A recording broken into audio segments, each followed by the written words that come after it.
ఇప్పుడే జీ5 app download చేయండి. చూడండి మీ ఫేవరెట్ టీవీ షోస్ ఎప్పుడైనా ఎక్కడైనా. అమ్మా ఈశ్వరి, అప్పుడే నిద్ర లేచావే? కాసేపు రెస్ట్ తీసుకోవాల్సింది కదా. పెద్దగా నిద్ర పట్టలేదు నాన్నమ్మ.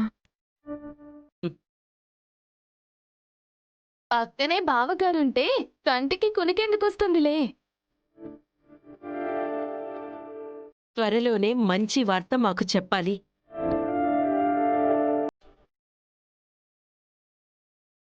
ఓసే మనవరాలా, ఏంటే అయోమయంగా చూస్తున్నావు?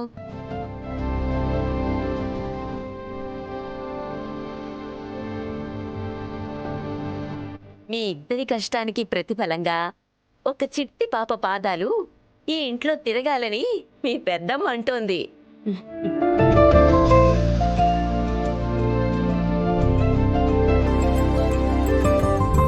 భగవంతుడా, అసలేం జరిగింది? ఏం జరగబోతుంది? ఏమీ అర్థం కావడం లేదు. రుద్రగారు చూస్తే ఏదో జరిగిపోయింది అంటున్నారు.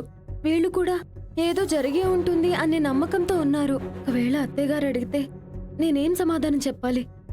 ఆమెకు నేను ఇచ్చిన మాట మీద నేను నిలబడతానని ధైర్యంతో ఉన్నారు. ఇప్పుడు ఆమె ధైర్యాన్ని నేనెలా నేలకు కూల్చాలి? ఈశ్వరి,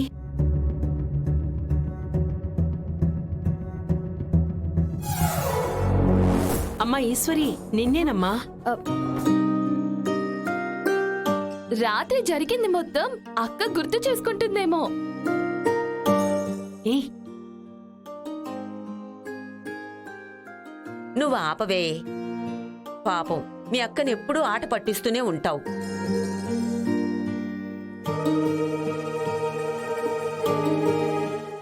నువ్వున్నానమ్మా.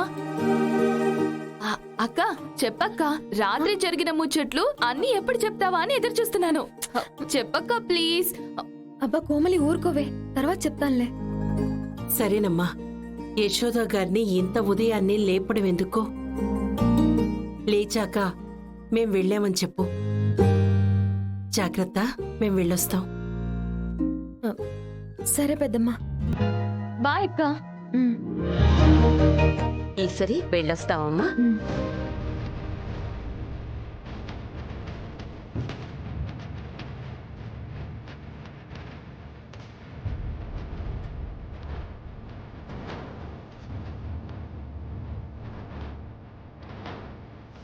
అంటే నాకు మాటిచ్చినట్టే ఇచ్చి ఈశ్వరి మాట తప్పిందా? రుద్రకి ప్రమాదం అని తెలిసాక కూడా రుద్రతో సంపూర్ణంగా భార్యగా కలిసిపోయిందా? ఈశ్వరి ఇలా చేస్తుందని నేను అస్సలు ఊహించలేదు. ఈశ్వరి, నీకేం జరిగిందో తెలియక సతమతం అవుతూ ఉంటే చూడ్డానికి చాలా బాగుంది. నువ్వు ఈ ఇబ్బందిలోనే ఇంకొంతకాలం ఉంటే బాగుంటుంది. ఈ నాటకం ఇంకొన్ని రోజులు ఇలాగే కంటిన్యూ చేస్తాను. ఎంజాయ్. జీ5 యాప్ డౌన్లోడ్ చేసి అన్ని ఎపిసోడ్స్ పూర్తి ఉచితంగా చూడండి.